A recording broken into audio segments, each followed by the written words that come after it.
17 April ফিরাজের birthday এই দিনটা আমার কাছে খুব স্পেশাল একটা ডে বিকজ এই দিনটাতে আমারও জন্মদিন অ্যাজ এ মাদার আমিও ওকে পেয়েছিলাম এই দিনটাতে আমিও মা হয়েছিলাম তো এই দিনটা আমি খুব ভালোভাবে সেলিব্রেট করতে চাই তো আজকের দিনের প্রিপারেশনের জন্য 17 এপ্রিলের মোটামুটি আমরা প্ল্যানিং তো এক মাস আগের আর আগের দিন রাত থেকে আমরা প্ল্যানিং করছিলাম মানে সকালবেলা ও যেভাবে চেয়েছিল ওকে সারপ্রাইজ দিতে যাতে বেলুন হবে বেডে আর ওর দুটো ইচ্ছে ছিল স্পাইডারম্যানের বার্থডে হবে থিমের বার্থডে হবে আর একটা হলো জঙ্গল বুক থিম মঙ্গলি থিমের একটা বার্থডে হবে তো সেই হিসাব মতো আমরা একটা আর্লি মর্নিং বার্থডের প্ল্যান করেছিলাম যেটা বাড়িতে আমি খুব হালকাভাবে বাট খুব ভালোবাসার সঙ্গে আমি ওর জন্য যত্ন করে এই ফ্লাওয়ার দিয়ে ওর পাত্রা যেটা দিয়ে ওর যাবে আর কি কেকের কাছে আর ছোট্ট একটা ডেকোরেশন পেছনে স্পাইডারম্যান থিমের কিছু বেলুন যাতে লাগিয়েছিলাম যাতে ও খুব স্পেশাল ফিল করে আর সঙ্গে একটা বেন্টো স্পাইডারম্যানের কেক সব মিলিয়ে আর্লি মর্নিং একটা বার্থডে সেলিব্রেশনটা খুব ভালো হয়েছিল ওর আমরা নাইটে সেলিব্রেশন করতে পারিনি বিকজ ও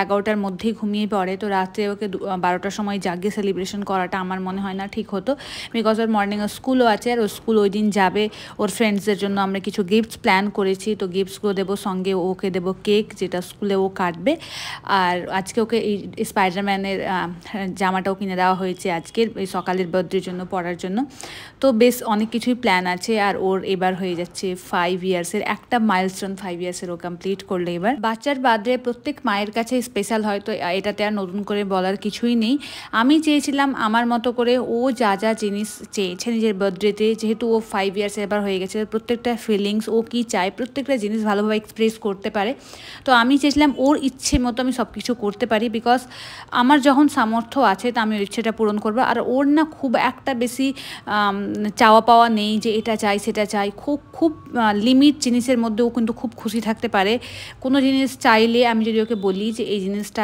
ঠিক আছে এই মান্থে না নেক্সট মান্থে কিনে দেবো কি যাতে ওর জেদ না তৈরি হয় তো ও কিন্তু সেটা মেনে নেয় তো খুব অল্পতেও খুশি হয় ওর খুব যেটা জিনিসের প্রতি শখ সেটা হচ্ছে ওর কার খুব ভালো লাগে তো বিভিন্ন রকমের কার কালেকশন ওর কাছে আছে বিভিন্ন রকম কার নিতেও ভালোবাসে তো এই বছরে ওর ডিমান্ড ছিল এইবার বার্থডেতে স্পাইডারম্যানের বার্থডেতে এরকম একটা কার কিনে দেওয়ার জন্য এইগুলো কার মেটালের হয় আর কোনো একটা মানে ভালো কোনো কারের একটা মডেল কার আমি জানি না ঠিক কারের নাম কি হবে তো সেই কারগুলো এবার ওকে কার একটা দেওয়া হয়েছে ওকে তারপরে আমরা ওকে কেক আর গিফটস স্কুলে পাঠিয়েছিলাম স্কুল থেকে তারপরে পিক আপ করলাম যখন আমরা বাড়িতে আসি মানে এই বাড়িতে এসে ওর একটা সেলিব্রেশন রয়েছে এসে আমি একটু ফ্রেশ হলাম দেন ওর জন্য একটু পায়েসটা বানিয়ে যেমন সকালবেলা ওর জন্য পায়েস করা হয়নি ও খুব একটা পায়েস খেতে ভালোবাসে না ওই জন্যই করা হয়নি তো এবার আমি ওকে যেটা আমার মেন পার্ট ইন্টারেস্টিং লাগে খুব ওকে এভরি ওকেশনের জন্য আমি ওকে এইভাবে রেডি করে নিজে আগে রেডি হয় দেন ওকে রেডি করি এবার ও চেয়েছিল যে ও এরকম একটা প্যান্ট পরবে কার্পেন্টার একটা প্যান্ট আর একটা ব্লু শার্ট পরবে তো ওই মতো ওকে এই আউটফিটটা কিনে দেওয়া হয়েছিল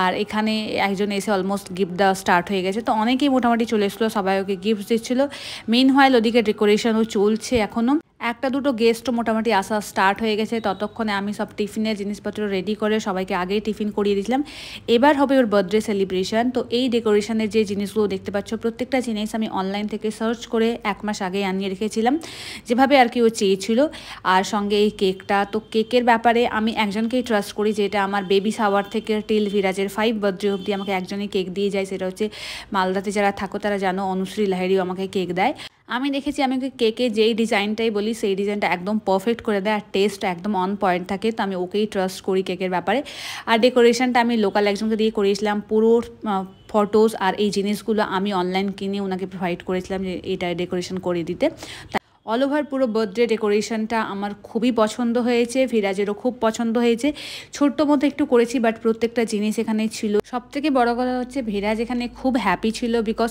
এরকম একটা ডেকোরেশনে ও চেয়েছিল নিজের বার্থডের জন্য তো এটাতে আমি খুব খুশি হয়েছে যেটা আমি করেছি ওটা ওর খুব পছন্দ হয়েছে ছোটো বাচ্চাকে নিয়ে ফটোশ্যুট করাটা খুবই চাপের বিকজ ওরা এত চঞ্চল হয়ে ওদেরকে সামলে রেখে একটা ফটো তোলা যায় না আর এদিকে ওর মা ছবি তুলতে প্রচুর ভালোবাসে তো দুজন একদম অপোজিট আমরা Happy birthday to you. Happy birthday to you. Happy birthday, dear Virat. Happy birthday to you. এবার হাততালি ক্ল্যাপিং ক্ল্যাপিং ক্ল্যাপিং হ্যাঁ তোমার বাবাকে খাও মাকে আচ্ছা ঠিক আছে এই আস্তে একটু আস্তে একটু ছোট একটু ছোট ছোট ছোট মাসো আস্তে আস্তে একটু খাও আপনি কি আমি তো কিনতে যেতে পারি না না এখানে আমরা প্রত্যেকে ওকে একটু একটু করে কেক খাইয়েছিলাম, মানে ওর দিদি ভাই, ওর দাদু ভাই, ওর আম্মু, প্রত্যেকে আমরা ওকে একটু একটু করে কেক খাওয়ালাম। আর ও খুব শান্তভাবে কিন্তু সবার কাছে কেক খেয়েছে। হচ্ছে ফিরাজের 5 বার্থডে। আর আজকে একটা কথা ওর ব্যাপারে না বললেই নয়, ও হচ্ছে খুব ইমোশনাল বাচ্চা, ও বয়স হিসাবে যথেষ্ট ম্যাচিওর বাচ্চা, সবার ফিলিংসকেও পাত্তা দেয় যাতে ওর কোনো কথা কারো খারাপ না লেগে যায়। তার চেয়েও বড় কথা হচ্ছে ও যদি কোনো জিনিস চায় সেটা কিন্তু মুখ ফুটে কারো কাছে বলে না, ইভেন আমার কাছেও না। ও জাস্ট বলবে হ্যাঁ এটা আমার ভালো লাগে, মানে একদম মুখ থেকে চাইবে না যেটা আমার চাই এরকম জেদ ও একদমই করে না। তো আমি দেখেছিলাম ওই স্কুটারটা ওর খুব ভালো লাগতো, এই স্কুটারটা জাস্ট আমি অনলাইনে একদিন সার্চ করছিলাম, বলছিল এটা খুব ইন্টারেস্টিং হয়, সবাই চালায়। আর ওই জন্যই আমরা প্ল্যান করে এই গিফটটা ওর জন্য কিনেছি। আর ও এই গিফটটা পেয়ে খুবই খুশি হয়েছিল। অল ওভার সাকসেসফুলি সেকেন্ড সেলিব্রেশনটাও কমপ্লিট হলো। তারপর ছিল সবার খাওয়া দাওয়া, যেটা আমি কিছুই ক্যাপচার করিনি। এই বার্থডে সেলিব্রেশন যতটা দেখে একদম ইজি মনে হচ্ছে, ব্যাপারটা কিন্তু একদমই ইজি ছিল না। প্রত্যেকটা জিনিস সার্চ করা, প্রত্যেকটা জিনিস অর্ডার করে আনানো, আগে থেকে প্ল্যান করে, ইভেন যে ডেকোরেটর ছিল তাকে প্রত্যেকটা জিনিস বোঝানো, বিকজ এই ধরনের ডেকোরেশন আমাদের লোকালে খুব একটা হয় না, তো ওনাদেরকে বোঝানো ব্যাপারটা। তারপরে এই বাড়ি ওই বাড়ি দৌড়ে দুটোকে ম্যানেজ করা টু ডিফিকাল্ট ছিল আমার জন্য। ওই দিনটা খুবই হেক্টিক ছিল, বাট অল ওভার দিনটা খুব ভালো কেটেছে।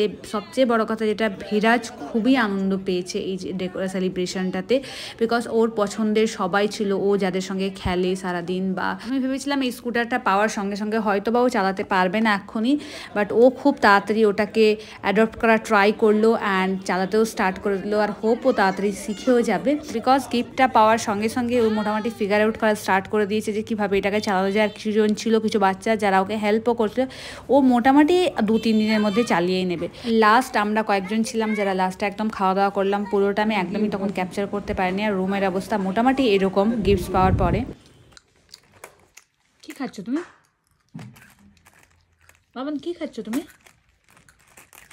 কি খাচ্ছ? মেডিসিন? ডক্টর বলেছে খেতে? এখানে মর্নিংয়ে খেতে বলেছে না ইভিনিংয়ে খেতে বলেছে? বলো। আর খাবো না। একটা আমাকে দাও প্লিজ। আমার ফেভারিট কালার কি আছে? What is my favourite colour? Red. Red. Give me one medicine, please. Please, beta dao. No. No. Thank you. Welcome.